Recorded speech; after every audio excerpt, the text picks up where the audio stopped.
right, y'all, before we start, because some of y'all be tripping, under the advice of counsel, I got to add that the views, thoughts, opinions that are expressed on this podcast are mine and mine alone. They do not represent my employer. All right, let's go.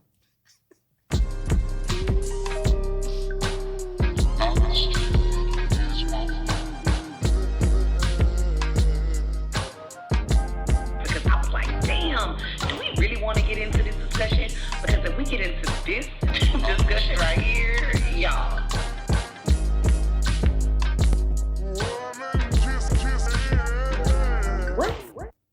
All right, y'all, welcome back. I think this is episode 6, I want to say. Episode 6. Y'all have been really rocking with me, and I appreciate that so much. So welcome to episode 6. Today's episode is sponsored by an anonymous donor that wanted to support. They did not want me to say their name, but they did want to let me know that they appreciated my content, and so they supported today's podcast. So I appreciate the sponsorship. Last week, we had a good conversation with 2 of my good teacher friends, and I told y'all I wanted to have them back because we had so much to talk about from that episode, and so they are back. So I got Doc and Angela back. Hey, y'all. Hey. All right, y'all. They promised me they would come back, and so they are here. So we're gonna jump into it. We talked last week about some of the racial issues that our students experienced in a classroom, having teachers that were not of color. And we kind of talked a little bit, Angela, I think you hit on the experiences that we as Black educators face when we're in the building with those same teachers that bully those kids, and how they try to bully us too. And they bully us with microaggressions or passive aggressions. And I want to talk about that in today's episode. So I made a video a while back. And I said, hey, Black women, stop letting these women get away with microaggressions in the workplace. Like, start checking that shit. We always give them this uncomfortable giggle or this uncomfortable silence when they say some out-of-pocket shit, and we need to start being more vocal about putting them in their place when it comes to that, and not letting them get away with that. And the comments were like, oh my God, you're mean, that's mean, and you don't have to go to work and being aggressive with us. And I'm like, wait a minute, how did y'all manage again to center yourselves in my damn video? I was telling Black women to stop letting women who do that shit get away with it. And if you're not a woman that does that shit, then this video should not apply to you. But the hit dogs always are hollering in my comment section. But again, talking about how when we snap back, we are immediately seen as the villain, the aggressor. And it reminds me of this. I talked about, I think on episode 3 or 4, the situation that I was dealing with when this school year with a parent who happens to be a teacher that was challenging some shit on some CRT shit in my classroom. And we kind of got into a little exchange of words.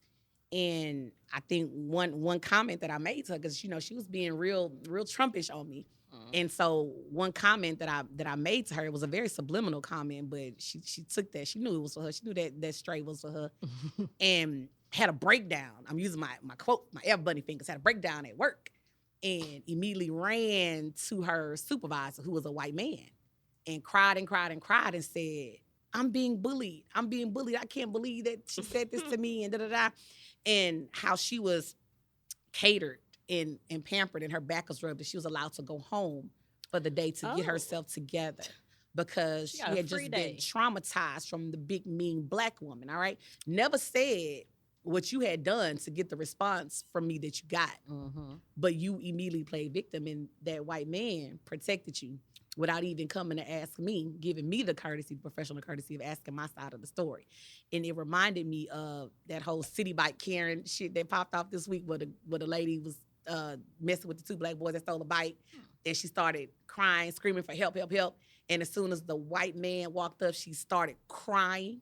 And then he immediately went to protect her and villainized the 2 Black boys, not even knowing that she was in the wrong, all right? And so the comments are all like, oh, yeah, y'all are mean, blah, blah, blah, blah, blah, centering themselves. And it takes us back to stories from our grandmothers and our great-grandmothers and our aunties about why these women act the way they act towards us. What is it about us that is so intimidating? Why do they act like that? And so I want to play this video for y'all that I came across on TikTok a while back. And this is a blind play because I want to get y'all's true, honest thoughts on this video that went viral. This video has 368,000 likes currently. Oh, that's the likes. That's the likes. So imagine the views. I'm assuming the views are probably upwards in the 4 millions, all right? But it's from this content creator. Her username is JEd, all right? And so I want y'all to hear her explanation. Somebody asked her, are white women really that scared, all caps, of black women, and why? And let's listen to her response. This lady asks, this black lady, are white women really that scared of black women? And I'm going to say yes. And this is my opinion as a white woman who is 53 years old and has lived in the South in Georgia in my entire life. But it's not being scared, but it's a fear. And it's not a physical fear. It is the mental fear. It is what we see in you and what we see you doing and how it challenges us and the fear of that. So we see black women and we see how strong you are. We see you coming together as a community. We see you supporting each other. We see you supporting your community, supporting your families, supporting your children, going out and fighting for your rights, being authentic in your race and in your femininity. Anyway. And we're jealous. I think we're jealous because we would love to be that, I think, and we don't know how to break out of the indoctrination that we have been suppressed by our entire lives. And I'm not giving white women a pass, don't get me wrong, but I know I and most women have been told, white women have been told our entire lives, be quiet, know your place, be a good girl, don't rock the boat, don't be too much. And when you are any of those things, you are ostracized because you have rocked their boat. And that is what black women are. You rock our boat, our mental boat, because you challenge us to look at how we are deficient and not living in our truth, and it makes us uncomfortable. And people don't like to be uncomfortable. And it makes us start to question ourselves, and people don't like to question themselves. We would rather live in our little bubble of white supremacy and what we know and comfortableness. I know that's not a word. Than a lot of people would, white women would, rather than challenge themselves to grow and know more, because it's easy. Doing the work is hard. It's really hard. I've been doing the work the past several years, and it's hard. It's hard admitting some truths about yourself and some truths about yourself as a white woman. So yeah, I think that white women are scared of black women because you challenge us in that way, and a lot of us don't like it. And that's why we fear you. It's because we fear what you make us face. All right. It looks like y'all got different thoughts. Looking up, I was like, this article. Yeah, I'm looking at y'all's faces, and both of y'all have different. Doc, you are over here like, oh, yes. Yeah, I'm not on task. Yeah, I know. I got to see what you're doing. Angela, you over here like, I ain't rocking with it.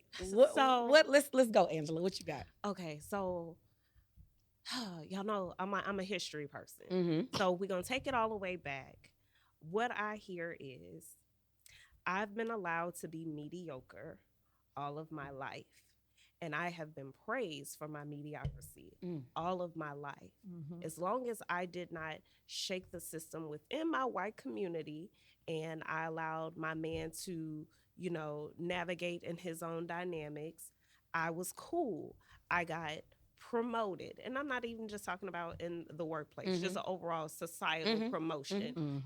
How, we got some people who put white women on a platform right now, like they on a pedestal.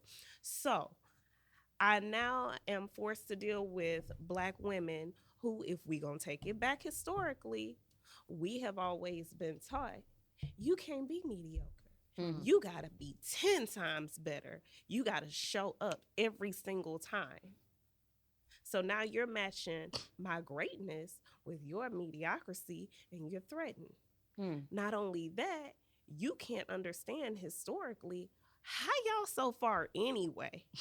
Didn't we do enough to you already? Why you still here and you still succeeding? It's like, I just don't get it. Why are you even a competition for me? So they feel like you're the competition. I got to do something about you. But at the same time, you need me because your institutions will not exist without me.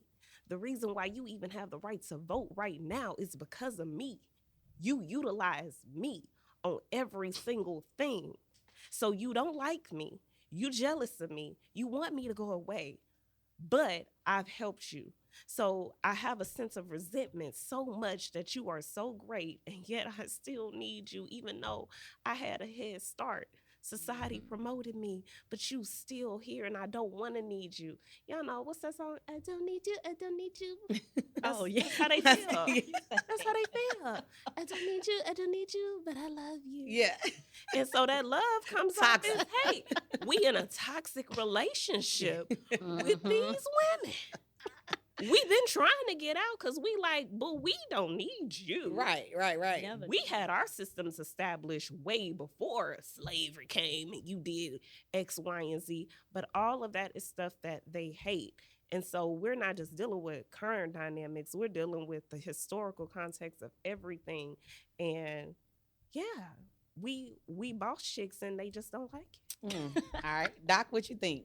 Like, you got a history person. You know, I forgot scientist. to tell people that this is a history person. We had a history person on last week, and we got so many good rave reviews. But I can't hang with these history people. Y'all too damn smart for me. Well, what you think, Doc? What you got? So, and amen to everything you just said. I remember when I was in grad school for my master's program. Which one? Because you know which one? It was when I was at Kansas, so Okay. it was for my master's. Okay. And I remember thinking, I was like, man, they be letting white girls get away with stuff. And so I didn't understand where that came from. Because again, I was young and I was learning. But I recognized, I was like, they get away with stuff a lot. Even to the point where sometimes we'll call out what white men will do before we call out what white women will do. Because white women get to get away with everything. So when you mentioned the doctor, immediately I started thinking, oh yeah, that's his role in life. His role in life is to protect the purity of white women.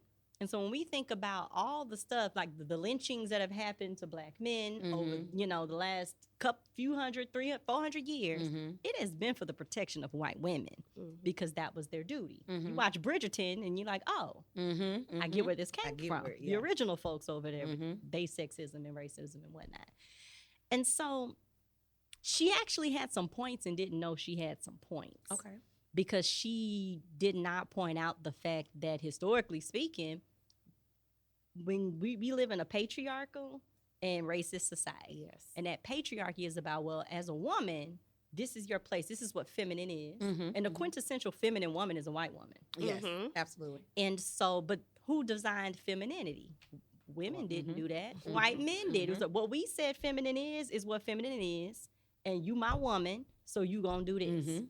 And so she's saying, oh, well, we feel like this because of black women, but she never, or maybe she doesn't understand, or she's not willing to say, we feel like this because white men have made us feel like this. Exactly. And now we're going to take it out on y'all because I'm not strong enough to say, this is what it is. And so that's why I struggle with the whole, there's no such thing as black feminist. As if the black feminist movement was anything like the white feminist movement, because it was not. And it predates whatever the burning bras in the 60s. I was like, baby, we've been doing, like when you said you all can vote because of us, yeah, because we were in the suffrage march back on March 3rd, 1913, marching for rights we knew we weren't going to get, but we showed up anyway. And you unappreciative ass bitches. And you still treating us like this. Yes. And so it's just like we live in a society that has always been centered on white women being protected. And so you're jealous of us because we've never had protection, and that's why we are the way we are. That's why we are the way we are. And even when our men wanted to protect us, Your man back in the was was killing him for that shit. Mhm. So it's just like we've never been. So we had to do those things. And so these are some stuff. Like hell, if we didn't want to have, I don't want to be the strong woman every day. Sure don't. And so it's just like, come on, sis. At the very least, say it's these white men who created all this shit. And you know what? That's perfect what you're saying about it's the white men that created the system. The white man created the system, broke our men down, like you said, even when he was trying to protect us. And that was their initial focus. It was supposed to be a man-on-man battle. But you broke him down so much and you were ignoring the black women because you were so used to your white women knowing their place. You didn't know this whole new thing that you was creating. You had no idea about this whole strong black woman trope that was about to emerge. Like, So you now created a monster, baby. now white women are mad because they're like, I helped you get rid of the black man. I was accusing him of all kind of stuff, getting him lynched. But you ain't tell me that Keisha was at the door. You didn't tell me what was to come. So now white women feel unprotected, not against black men anymore. Nah, it's us. She's the threat. And you can't do nothing with her, and I can't do nothing with her. Yep. So now all I can do is utilize my tears for the public. Yep. Because it you was a turned our sexual threat men. before. Yeah. You Because- turned our men against us. So now we all we got. Baby. You've broken them down And to they, the point where and they gonna cry when either one of us come for you. yeah. Because and I didn't seen that happen. Oh, he's so aggressive. Yeah. And I'll be like, girl, that ain't aggression. that is not a great. You saw what's that girl name this week? Frank- Marjorie Taylor Greene. What's her name? And she got on. Was it Representative Bowman? I cannot remember this guy's name. She was trying to give him the blues. She was being real nasty and racist towards him. Ooh, I gotta find And it. he snapped back at her ass, and then she went on to talk about how she was scared and he was aggressive, and Like, so why that's you been a whole scared? conversation. But now you had all that energy. See, you had all that energy, but it's those trigger words to garner your attention and to garner the sympathy of the public, and so that's what's going to get people talking. But no, you've been big Dick Willie as a woman talking shit, in the politic realm for the last few years, and now all of a sudden he gets with you and he gets with you in public, and now he's intimidating, he's threatening, he was aggressive. I was fearful of him. Like, girl, please Stay scared. stay scared. What's his name? Councilman Mays. Yes, Oh, Eric wow. Mays. People been watching him like, you know what? Yes. I'm about to get I need him. to be- I'm about to get him. That need to be school. He need to be school board. We need that energy on the school board. But I want to go back to something you said. You said the strong black woman trope, and I want to talk about how that impacts us in the working world. Now, this is like you said, it's an educational platform. I think, but this conversation right here can encompass just working black women, period. Okay, or work us in life. So it's not necessarily to the educational side of things, but just period. Everybody But goes sometimes to work. forget that people forget that in education that this happens. I guess Yes. everybody thinks that education is just separate from Its corporate. own little kingdom. Yeah, and they're Yeah. like, baby, we worse than corporate Yeah, over here. we some Yeah. snakes. We dirty. We So dirty. people don't realize we be getting it. This is true. But you said something about the historical context, and I want to talk about the strong black woman trope. And what do y'all think? And Angela, I'm gonna ask you first. What do you think, or what do you know to be the historical roots or the historical prevalence in society behind us having to be strong? Okay, so strong in today's context is often used as a negative characteristic for black women. It was not always the case. If we take it way back before the boats, that was praised amongst our communities. Men and women were leading together. It wasn't the whole European concept of, the women in the background and, you just whatever. So we've always had that. Now, of course, with slavery and everything, the new culture that we were exposed to, they didn't understand that. So now I have to strip that away. And the men became used to that being stripped away. And it kind of came back again, like within the 30s up until the 60s. 30s to 60s is back. Black women, we with our men, we with our family, we doing it, we rocking it. But that's a problem always, because you don't have two rocking together on the oppositional end. Mm. So the white culture was never structured like that. So we broke y'all apart. We did that. Now y'all done got back together through this whole unity, civil rights, blah, blah, blah, blah, blah. And everything's good. You don't hear men complaining about, oh, my woman don't know her place and she, you know, you don't hear those types of issues. Mhm. Everybody is making it, doing wonderful. And then we got the drugs Then for we the got 80s. drugs. So again, it's all by design. It's I keep saying it again. Now we're gonna make this into a relationship platform. I mean, this summer coming up, we can do whatever in the It's summer. becoming a relationship platform. But you know, now we've separated y'all again, and this is where we come with that now, like, oh, Black women want to be strong and independent. They don't want to need no man.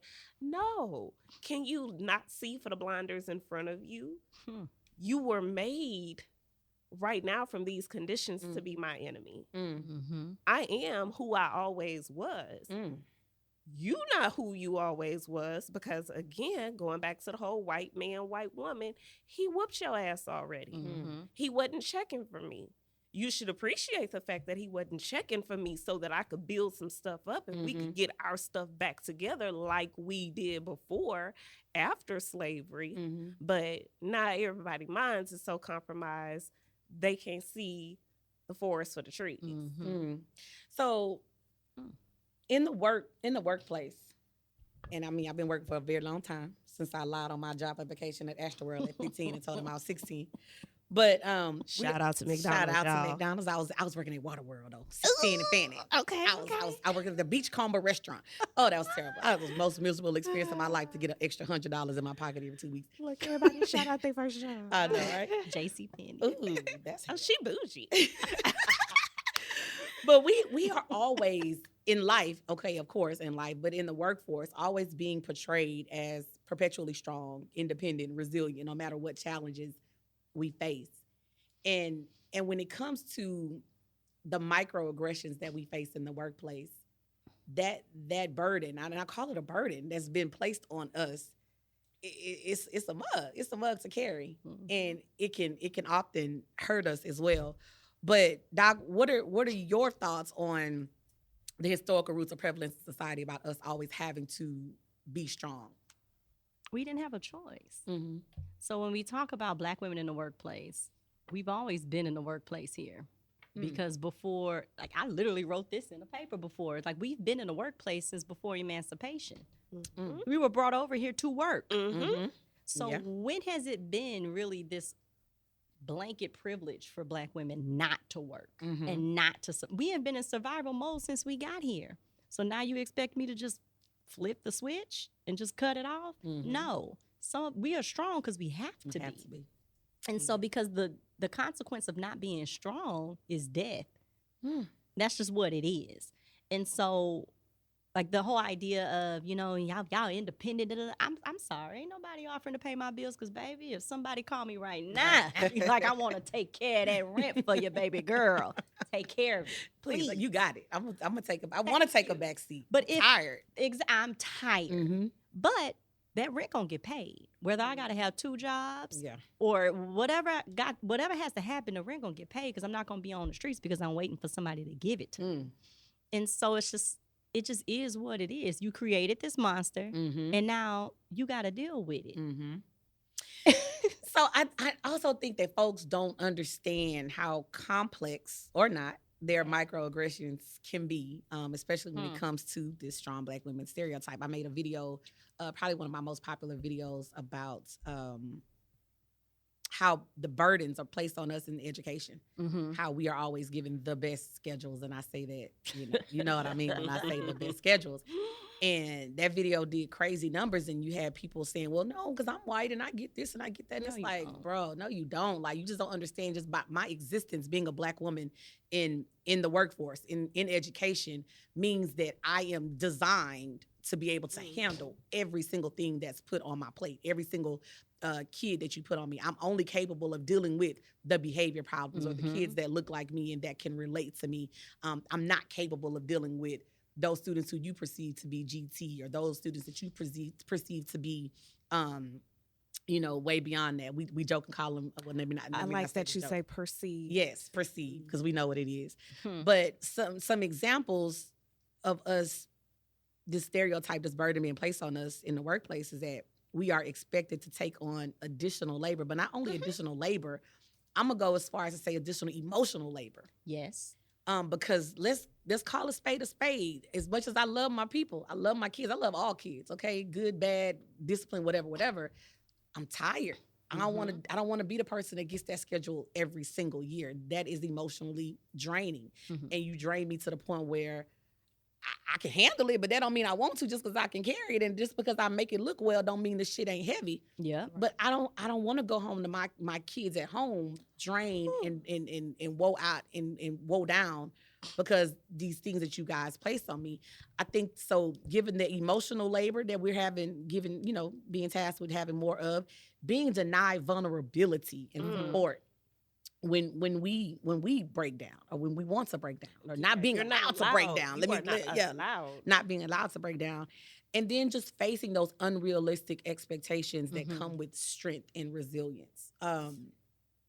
Let's talk about the emotional labor and the lack of being allowed to be vulnerable. I'm gonna use you again for an example in a minute, Angela, because I got we done work together at 3 schools, so I got stories on stories on stories for you. But what are y'all's thoughts on Black women being given additional labor in the workplace? Dot, what you got? It's twofold. Okay. And I'm gonna say this originally.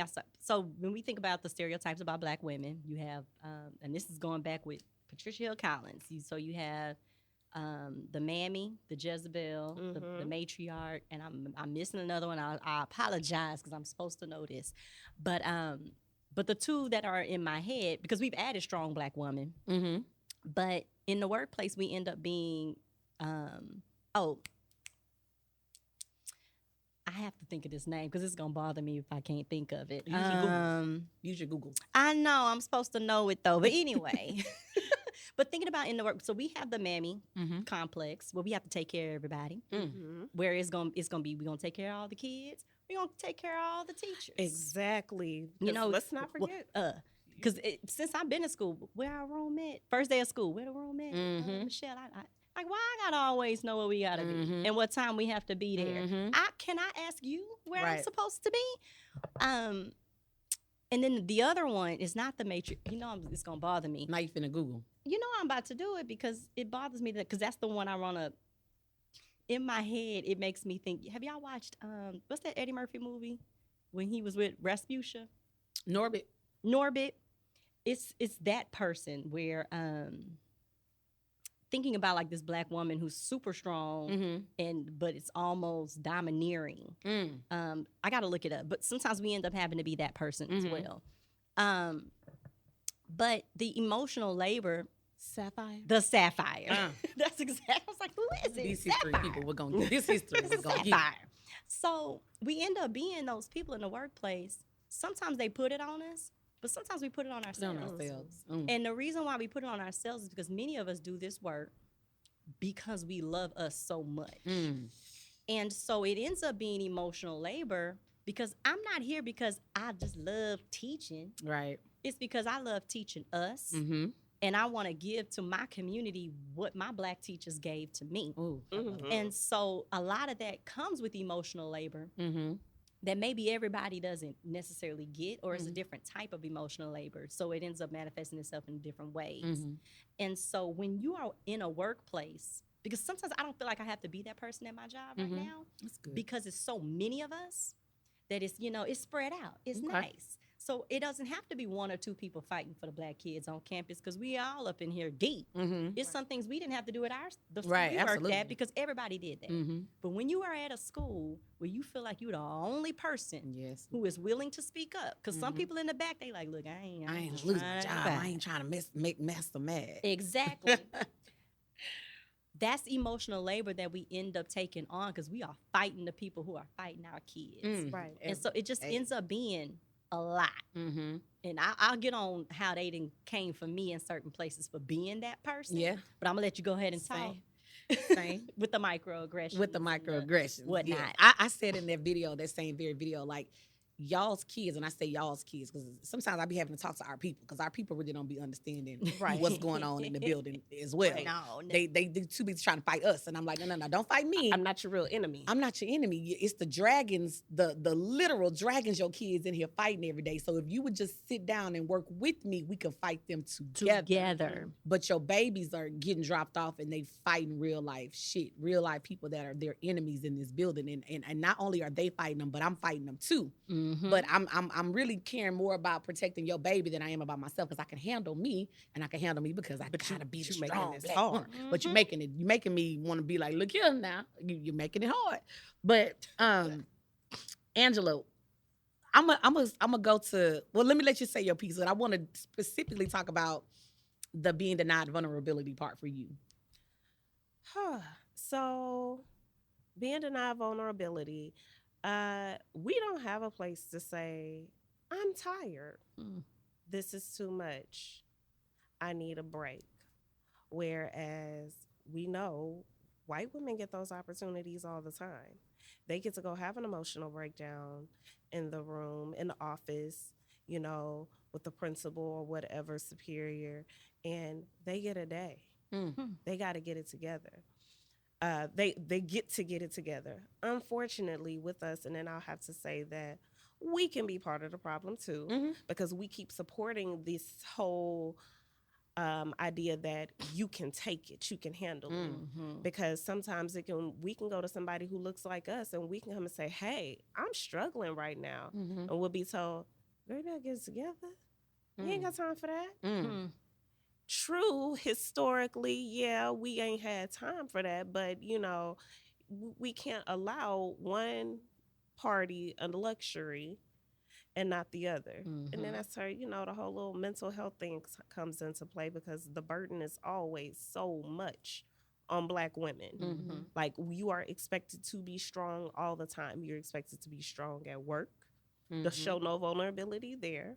Then you're expected to be strong at home. And if any one of those areas starts to suffer, everybody is looking at you like you are incapable. Your whole femininity is then challenged. What kind of mother are you? What kind of working mother are you that you cannot handle all of these burdens? What kind of wife are you? What kind of wife are you? Why are you struggling so much? It must be you. You. Jeez Louise. I'm gonna hit on this emotional vulnerability from your standpoint. I'm a joke, but you know, pregnancy is like a hobby for you. It's a hobby for you. Like every time I turn around, I be like, God damn, he breathed, he looked at you again, and here we are.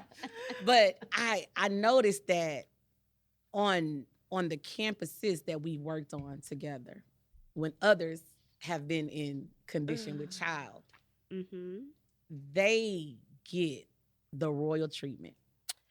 We've had to have some conversations about you because it's like, nah, this shit is obvious. I'm gonna go to testing. And how during testing, why the hell are y'all even? Why does she have a testing group, but this other person gets to sit in the hallway and be the restroom monitor? Why does she have not only a testing group, but why does she have the extended time testing group? and they in the same condition because this person may need to use the restroom frequently, but this person may not. I'm gonna go into I can't remember what baby it was, but pumping and how you were made or told don't use your classroom because a space was not created. But then when it was time for somebody else to come back to work from having their baby, a whole damn build room. out. You see my face right now. Yeah, A build out occurred. A whole room with occurred. A sink. Okay. And it was almost like, well, she had to say, can I use this room? Can I use this room? Or am I subjected to be pumping in my classroom with the door locked where y'all can just walk in anytime y'all want to with y'all keys? And then they asked for me not to do it in the classroom and then said, could I use the storage closet? The storage closet. Mind you, we had a build out done for the other person. Okay. And so when we were both pumping at the same time, it was, well, she's going to use the new pumping room, and y'all schedules are kind of like together. So can you just pump in the closet? And it's actually more convenient for you because it's upstairs. Now they done made So it you know. worse. Made it worse. But in their minds, so when they ask me questions on my platform, like, well, can you give us examples of microaggressions? And I hate that we even That call ain't them no, micro. that ain't That's what I'm micro at saying. this point. I hate that we even call them microaggressions because it's like your little nice nasties No. covered up, but like you know what you're doing. And I hate when they do that whole "I'm clueless, can you just teach me?" And I hate that we have these platforms and we educating for free. I don't like that shit. But that's another story. But I don't really like teaching you because I feel like you already know. You knew. I feel like you know in your mind that's wrong. You know that's You wrong. know it's wrong. And don't tell me this schedule, that schedule. You make it happen. Make it happen. Make the schedules work. But it's crazy in how who do they run to? They ran to a white man. Mm-hmm. They ran to a white man. And it's just You see, this is blowing your my your mind. face is crazy. But to us it's And, like and you know, honestly, because those types of microaggressions happen so much, she just reminded me that even See? happened. I forgot See? because I deal with so many of them because, like, you know, this is baby like number 5011. You know, I'm on to this set of issues that I forgot about the previous baby issues of what I had that, like, you know, hey, the expectation. Oh, I've went through it twice with this particular district with like, yeah, you need to push the trash can around for the kids to throw the trash away during lunch. And it's like, y'all don't see me big and out of breath while I see other people sitting down by the restroom. It's the fact that they wouldn't even say that's not okay. That's not for okay. you to do my colleague Exactly. like that. That's a problem. And that's Because I know the people I work with, they be like, go on here and sit down.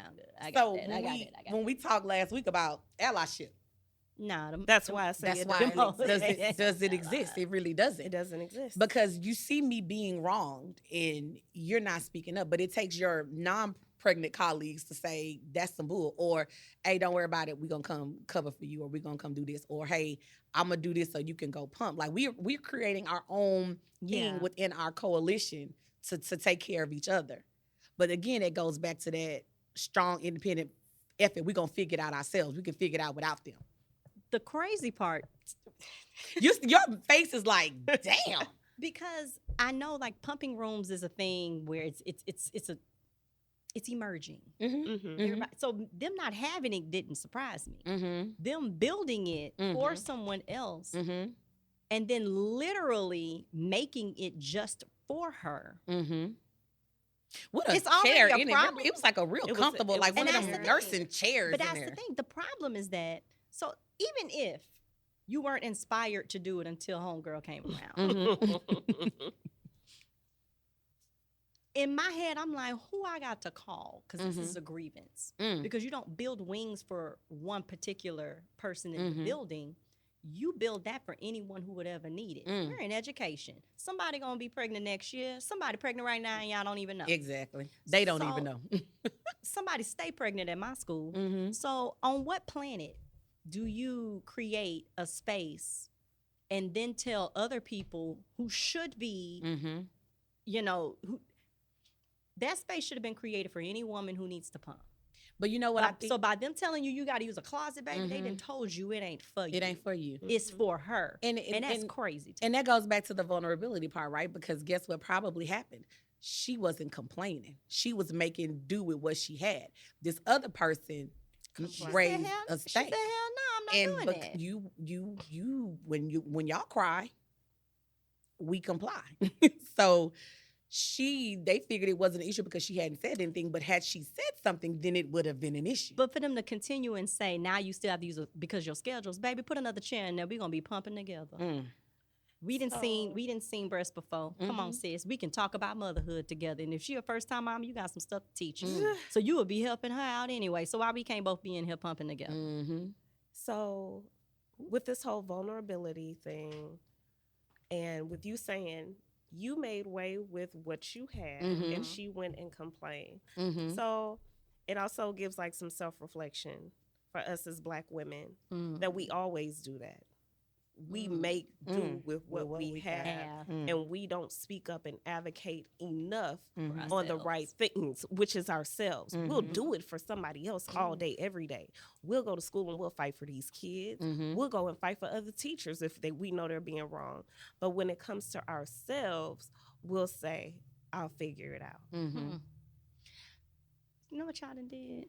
And we done pissed you off first. No. Because you know I said when my loans was paid off, I was going, I was like, I said, you need to go chill. You need to go take care of yourself. And you need to take care of yourself out the building. But what that's telling me is like, maybe I don't need to go. Because enough of us aren't in those positions to create that for us.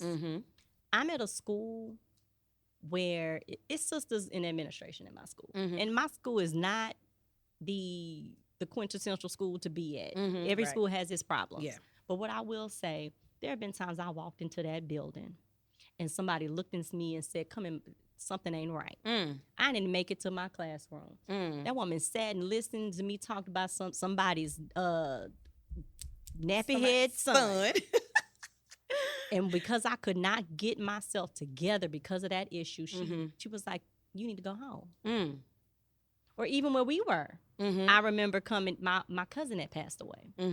And, I'm just like, you go to work. Yeah. It is what it is. And they was like, you need to go home. And so everybody, sometimes I take for granted that everybody doesn't have somebody at that school to tell you that it is okay to go home. It's Not okay. your time to go. It's not. And I'm glad you brought that up. I made a video this morning talking about my You're principal. about to have me in here emotional. Oh, please don't. We don't do emotions on this show. Y'all know I'm not an emotional I person. had a beverage. Oh, Lord.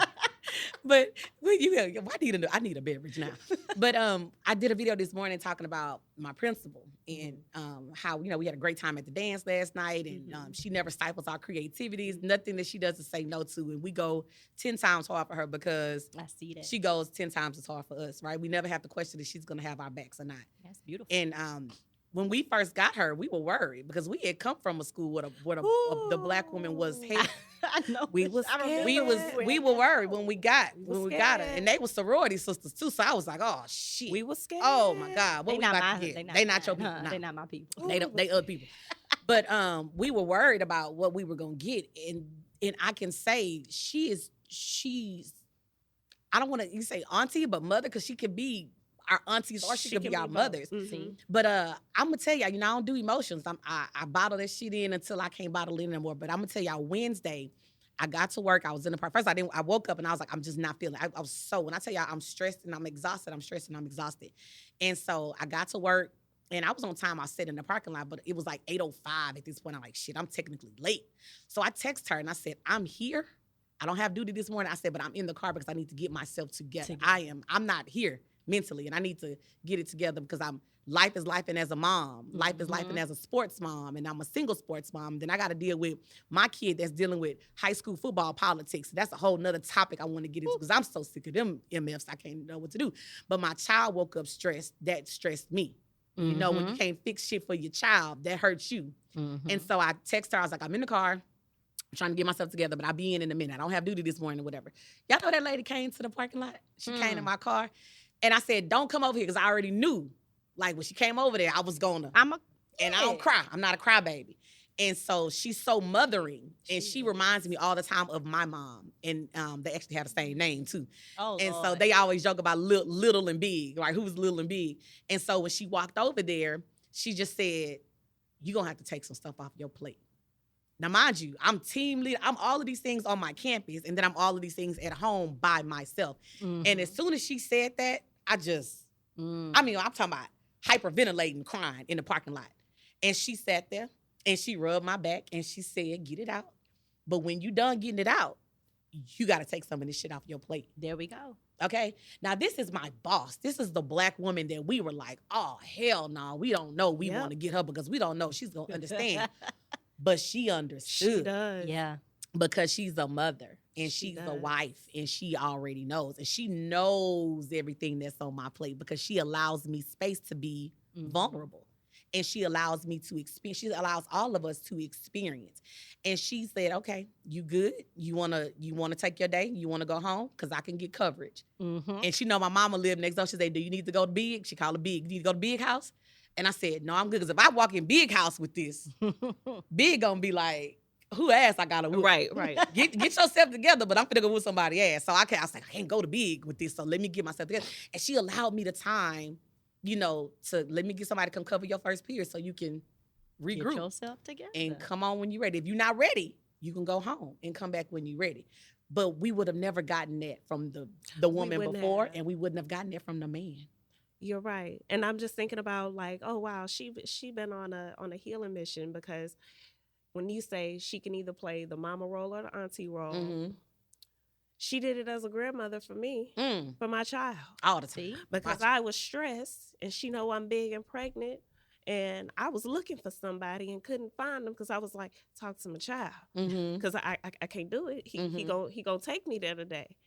And she pulled him and talked to him like a grandmother. You're gonna get your shit together. Because what's gonna happen is X, Y, and Z. And I was just like, oh my God. Thank you. This was such a relief. Yeah. Like that little thing. Somebody took something off my plate for a minute, and it felt like she paid me. Like I felt so relieved. So I think this was like our last topic when you're talking about like allyship and what does it look like with us coming together.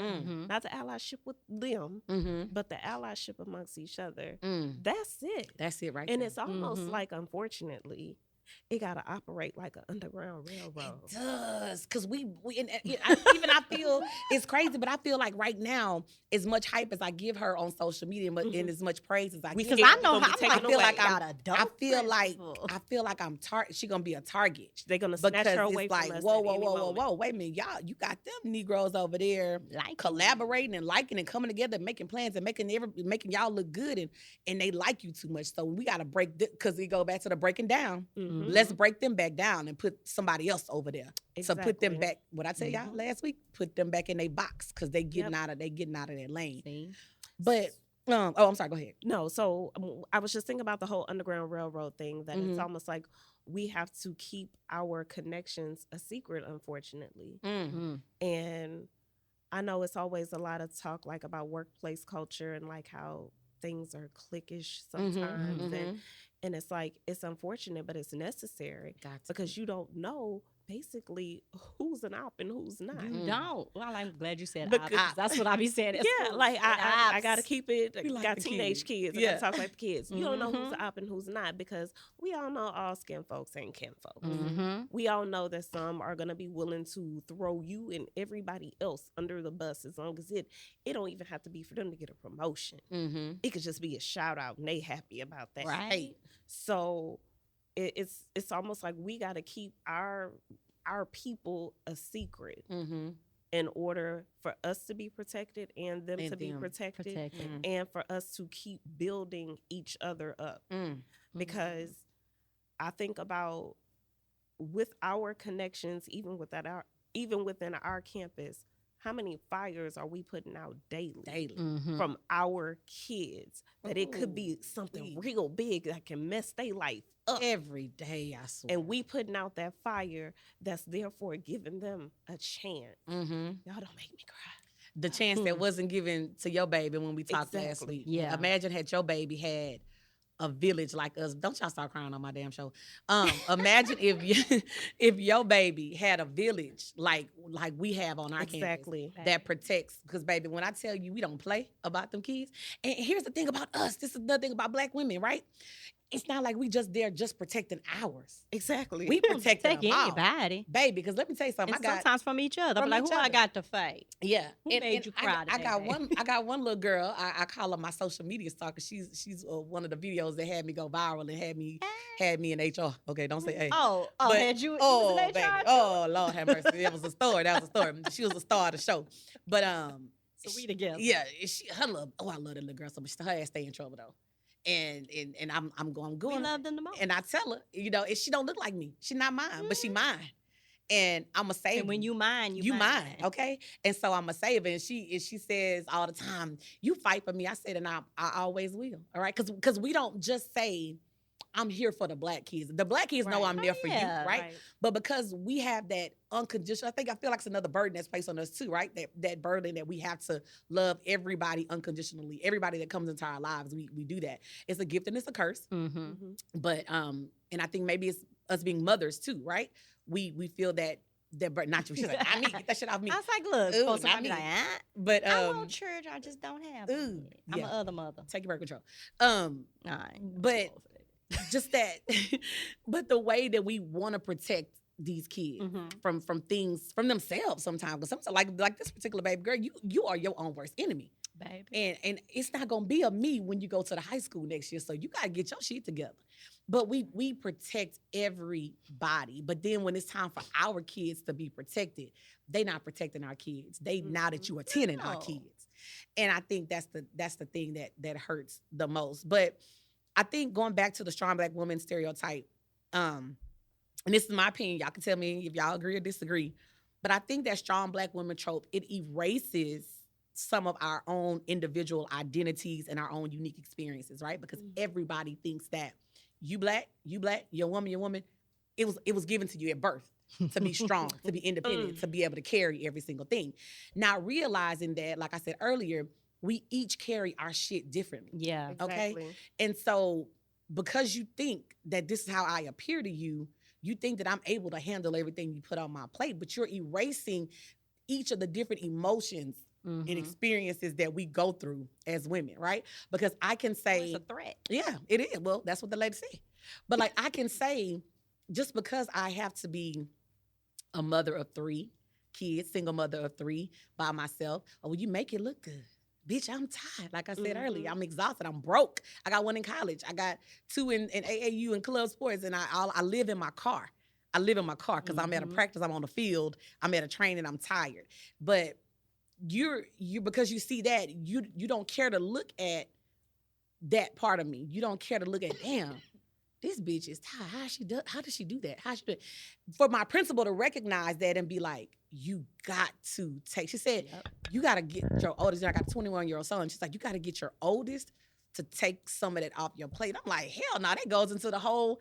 It ain't his kids. He shouldn't be having to give the task to help with his sibling. But just to pause you for a minute, Mm-hmm. but we also have to realize when we're raising these boys that some of them want to be of assistance for us. Yeah. Yeah, that's true. They want that. That's true. But we're so worried about, I don't want to do that to you. I don't want to do that to you. That's me. So you got to allow that space a little bit. Let him help mama. And I feel like he's 21, right? And he works, he got a good damn government job, make more than his mama. But, good job. And I just feel like even as his mother, there are still, because I'm never going to stop being the mother, okay? We got people talk about all the time about, oh, when your son turned this, they 18. No, I'm not their mama. I moved specifically, got this house built specifically for my kids to stay here as long as they need to stay here.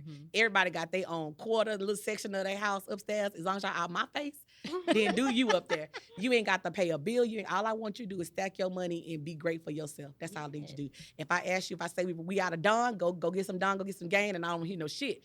But I don't want to put the burden. I don't want to put my burdens on him because these ain't his kids. He ain't got no kids. Right. But I also understand too, and maybe that's how we were when we were raised. It was the expectation. Well, shit, it didn't even have to be stated that it was expectation. It was you got to help with your siblings. Yeah. And we did it. Like I know my mama's rule when we were growing up was that everybody got a car when we were 16.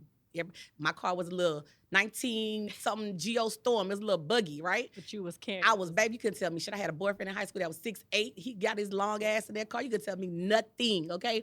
Yeah. But it was, I got you this car. I'm paying your insurance. The expectation. Both my parents worked 2 jobs all the way until I was in college. Your sister get out of school at this time. You need to make sure that you pick your sister up and get y'all back home and make sure this and that. So those things were just given to us. And so, damn, is that where the strong shit come from? Yeah. That's why I say Look, you have to allow you, because you're gonna keep this cycle going of this expectation of strong black woman. Oh, she got it. She don't need my help. She ain't asked me. This is true. Because if she needed it, she would have asked me. That's why I said, like, and with your 21-year-old, let that boy know. Yeah, I could use you on Mondays and Thursdays. And without a doubt, because of the type of mama that you are already, you'll be Mhm. like, cool. Okay. Yeah. This It is ain't no facts. big deal. This is Yeah. facts. It ain't like you've made these kids my burden since Mhm. I was 13 years Right. old. I gotta take care of it. It's mama cuts for me. Mm-hmm. And as a appreciation, a token of appreciation, Mm-hmm. I would love to help my To mama help back. out. But you know the Red Pill podcast brothers with the mics will say that I am that would be a detriment. Okay, that would be a problem. I And know as how a much man you love. that he would help his. But you know, that goes back to the, hey, you broke and not broke financially, but Yeah. you've been broken by Broken. these systems. Yeah. So we trying over here. We Mhm. trying to build it back up, but your mind is so compromised Mm-hmm. that But you don't even that's- realize that you're broken. But they would do it for their mothers. Of course. well, not So that's all of well, them. not, Yeah. and then that's a problem because if you wouldn't do it do it for your mother, Mm-hmm. then that's a. Well, then something- then you 'cause need to some of that- you need to figure that out. Yeah. Some of that. Oh, I don't want to turn this into Red Pill podcast. No, I'm just. But It comes- it some of that seeps because into they everything. got mama issues. My daddy would do anything for my grandmother. Absolutely, mine would too. But that's because they didn't have mama issues. We got Mhm. And that's these people yeah. that we dealing with now. These Some red of 'em pillers. do Hold on, we done have- turned it back to relationship. Okay. They got some issues with their mamas, and so it's being taken out on us. And we can talk about that in some time because baby, I got a story, my whole divorce story. Oh Okay, yeah. but Let's what we we got gotta so do many this. episodes we Raise got to the- come back and talk about. But Yeah. but anyway, going back to the workforce, Yeah. erasing our individual identities and experiences when it comes to the things that we carry, gives supervisors, gives these businesses the permissions to continue to put those tasks and continue to put those burdens on us because they don't get that we individually have somebody. And like you said, if you don't have somebody that understands and somebody that has lived your experience or has walked in your shoes, you're never going to get that empathy from them on that level. But you said something earlier about the systemic inequalities. I want to talk about the systemic inequalities in the workplace. But when we point out that we are not all tough and strong, we face challenges and we face consequences. When we fight back, we face challenges and we face consequences. Because challenging that stereotype or deviating from the stereotype causes us to be seen as aggressive, combative, Unprofessional. That's resistant, my personal favorite. unprofessional, Unprofessional. dismissive. Okay, so again, it goes back to that: stay in your place, do your Mhm. job, and hell, do hers too because she's too fragile to do Listen, it. I got stories. Baby, we all do. So We let me got tell stories. one. Go ahead. So look, and I'm trying to do some work on myself That's good that you because acknowledge that. I've learned that I've rubbed some people who I love the wrong way with my attitude. Okay. And so since my brothers and sisters said it, I was like, well, I guess it must be true. If my brothers, the rest of y'all, I don't give a damn what y'all think. Mm-hmm. But now it's like, well, it must be true if my brothers and sisters said it. But I have a thing in the morning. I don't particularly like to be bothered in the morning, especially. At least let me have my coffee. And so I worked at a place where I had to be there at 7 o'clock. First off, don't nobody pay me enough to get anywhere at 7. That's 7. So I'm already like, I'm tired. So I worked at a place and I was an assistant principal. And it was already issues because I was that person on campus who fought for Black children. Mm. And I'm going to do it. And it's been days. People know. I was like, yeah, such as they was your one. Mhm. Yes. And I'm going to fight tooth and nail because what you're not going to do is treat my kids any kind of way because you accepted a job in the poorest Black neighborhood in the state of Texas. Mm. And you as white as you can be. You should have known where the hell you was coming. And when y'all hired me, I was like, well, shit, you knew. You Right. knew who you was hiring. But anyway, so people come ask me a bunch of questions immediately. Like I couldn't put my bag down before y'all. Well, Put where out is the this? fire. Where is Put out this? the Where's fire. this? And I'm like, damn, can I just sit down 1st Mhm. So it became this thing where they were like, well, we feel like we can't ask Miss Smith questions. Mm-hmm. Or, she looking at us. And I'm just thinking, y'all be on that bullshit, though. Mm-hmm. Like, and I talk to other Black women. They be like, yeah, when I get to work, I'll be like, yeah, I need a few minutes to get myself together before you just start bombarding me with things. So it became this thing. And so one person said it, and they went to the principal, who was a white woman who I'd worked with at another campus. And I'm just going to say this person gets promoted for being problematic as fuck. She's a problem. Mm. And I don't even dislike her as a person, But it's just certain people who don't need to be working with our children, and she just happens to be one of them. Mm-hmm. And so they told her, she's like this, X, Y, and Z. So the response was that they should write a lesson for the students in advisory on body language and how you treat people. Okay. Mind you, I actually took a teaching advisory as an assistant principal because they had fired a teacher. And I was like, give me that. It was a group of boys. I said, well, give them to me. Mm-hmm. And so Saving the day. I was just thinking, putting more on your plate. yeah. But you know what? I didn't like how they were treating that particular group. And that's why I said, give them to me. And so they created a lesson about me to teach to the children. Nah. Like I wasn't going to have a problem Nah. with that. So here I am. I'm in the text with the admin. And I said, what's this about this lesson that was written? I said, because I know that lesson's about me. And they didn't respond. And that's how I went to somebody else and I said, that's how I know that bitch, the principal. I said, she the one. Matter of fact, you know what? I don't like her as a person. Now that I think about it. I don't like her. When I see her, I don't want to fight, but I don't like it. But I was like, I know she came up with that shit. That was your idea for them to write a lesson about me. How passive aggressive is that? For you to, if you got a problem with my body language, bitch, come talk to me. You see me every day. But don't write no lesson for me to teach other children. And that's your way of telling me I need to fix my face. Fix myself. Because guess what? I'm not going to fix my face. Y'all can go to hell. Because it's just like all these things that you do wrong on a daily basis and you pressed about my face and how y'all criminalize black children. But this is before DEI was sexy, especially in this particular district. So it's real different. When I came back, and I was fresh back from LA. And I was working on my dissertation at the time. Now, my dissertation, I'm looking at race and gender, and I got expertise in this particular area. But again, it wasn't sexy in this district yet. Right. So nobody was really out there saying, hey, it's an issue with black kids, the way y'all act and da-da-da-da-da. So with me saying that, and then on top of it, y'all just don't like the fact that I be like, what? In the morning? Bougie, it's some problem. That's the kind of stuff that they did. I'm like, who does that? Yep. Then they called me unprofessional when I came back, when I asked them about their culturally relevant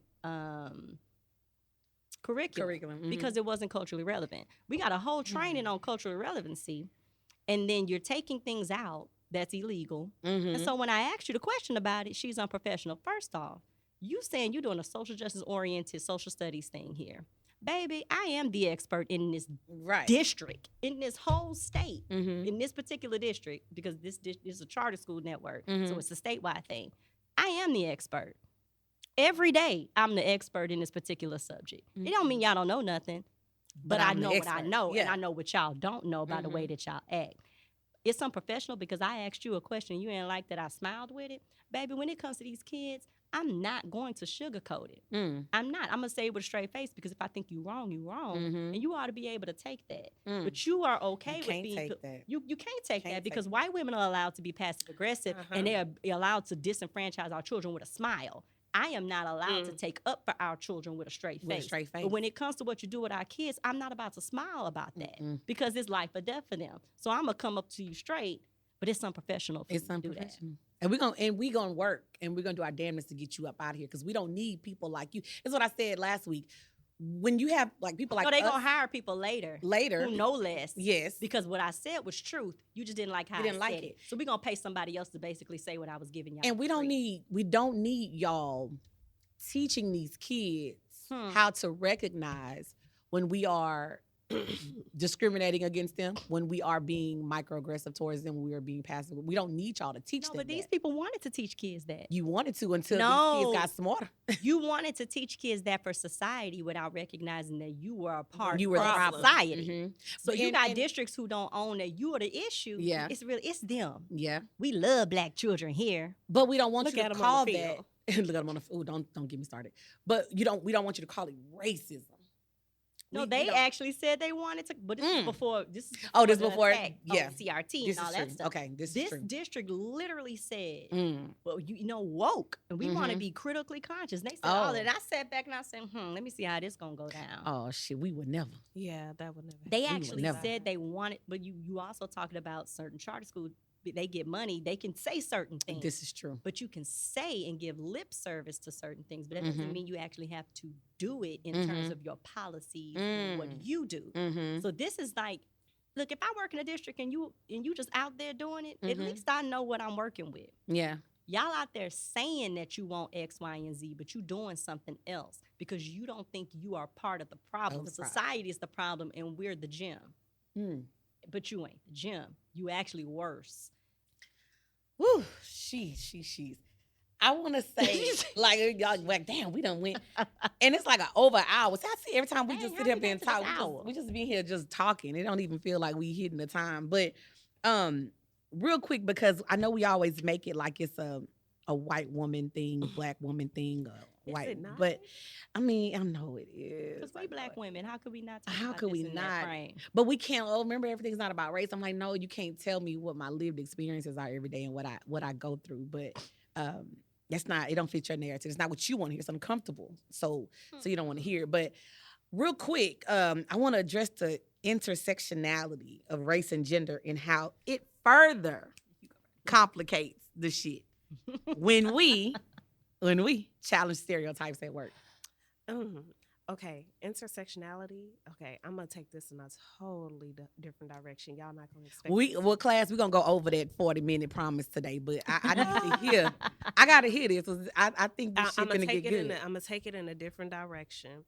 Okay, actually, for black women, I think our battles are easier fought with white men Woo. than it is with white women. Yes. So, when it comes to vulnerability and all of these things, I need y'all to think about your experiences and think about the time your vulnerability was shut down. It was from a white woman. Mhm. Now, God. with the white man, he's not exactly responding to vulnerability, but he don't like when his white woman is a problem for you because now you in his face.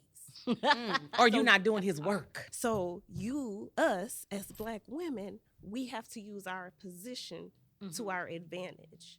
You can't go to the white woman and expect sympathy from her because she has already identified us as the enemy.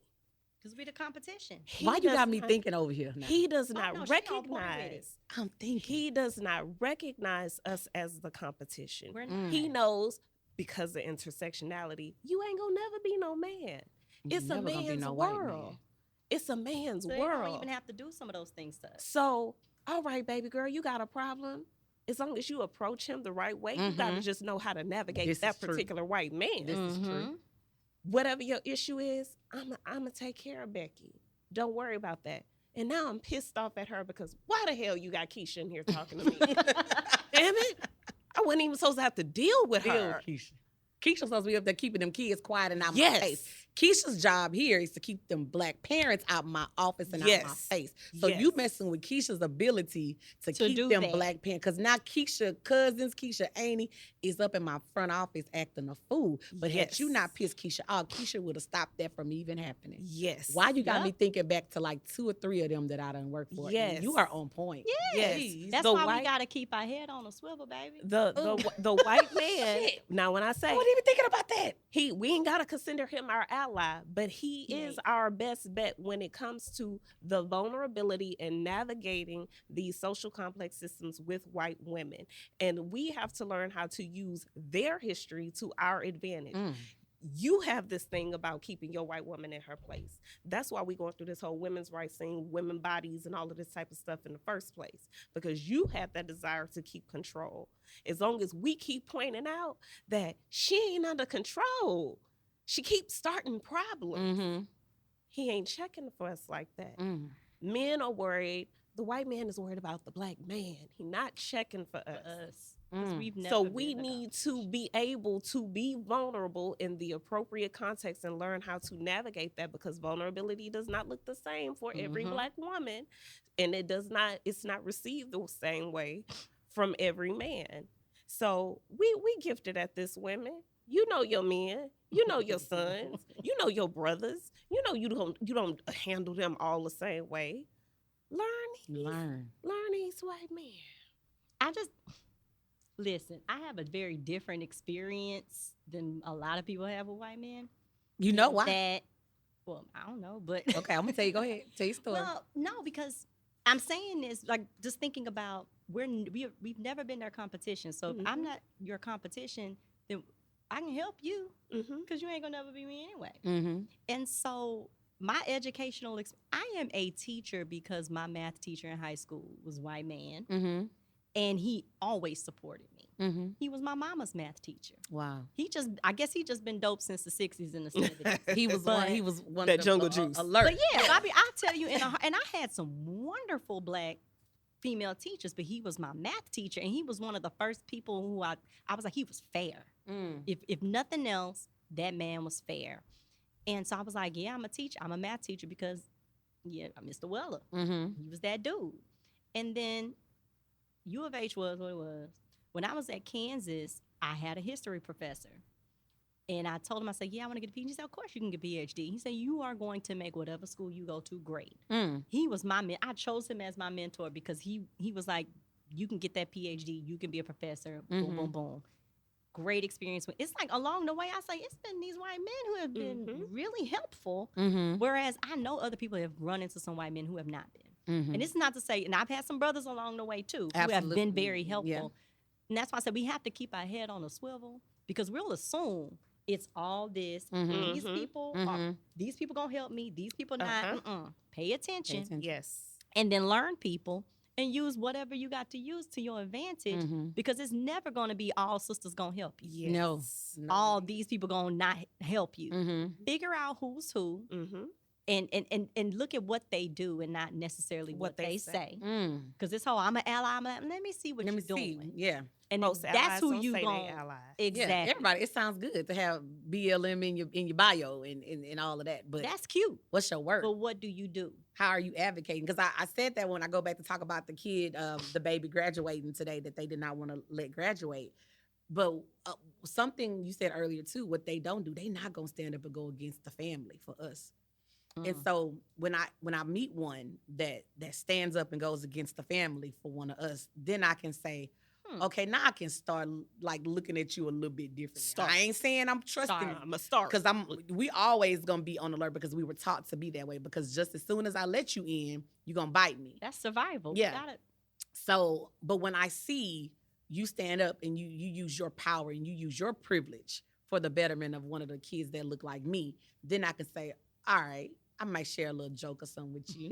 I might let you come and have lunch with me a little bit. I'm gonna tell you my business, but I'm gonna let you in because I think that's important, especially when you're talking about teaching black and brown kids. I done talk my nail off. When you're talking about teaching black and brown kids, are you here for a check or are you here for them?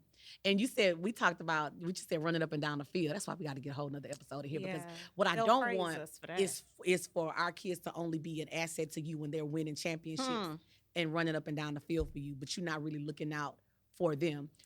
We've had so many situations where our black boys have made these men so much money, giving them so much notoriety in the high, especially in the high school football world. And then as soon as they have a slip up, if they not good enough for you, you either gonna throw them out to the wolves. I've seen sometimes where you cover for them, and you cover for them because you need them. You need them. They are your team. They are your running back. They are your quarterback. You need them. But as soon as you don't need them anymore, you done turn your back on them. It's a situation going on right now where they done resurrected a coach from the dead, a coach who gave up on kids and went to go live his dreams, and then his dreams didn't pan out. They done resurrected him from the dead and let him come back. But they would never give a black man that opportunity. But that's because you need these black boys. And I don't want you to need and use our kids like that and say you're an ally just because you coach them. Right. You're using them. that's a But whole nother baby, that's a conversation. whole nother conversation. But I feel like y'all, I could talk to y'all so forever about so many different things that we face as black educators. But I know I was telling people I'm gonna get y'all out of here in a short amount of time. But people be like, damn, I had to pause your podcast on the way to work and then pick it back up on the way home because y'all just be talking. But they love my colleagues because we all bring different perspectives to the table here at Lab 7 Studios. So again, I appreciate you ladies for your perspectives and your intelligence. Ain't nothing like being surrounded by smart ass Black women with good intentions for you.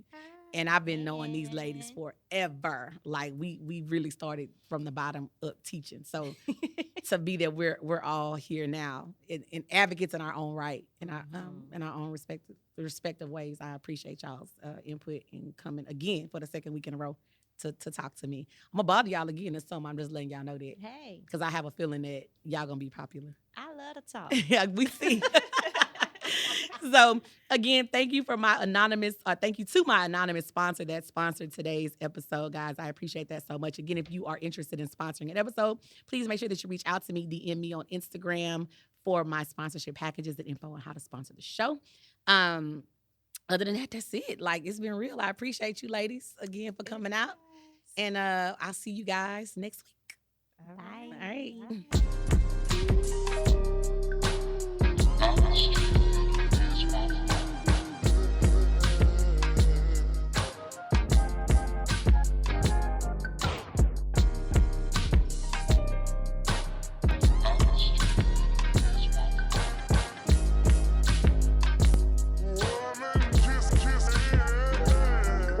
This podcast was made possible by producer extraordinaire D. Francis at the legendary Lab 7 Studios in Mo City, Texas.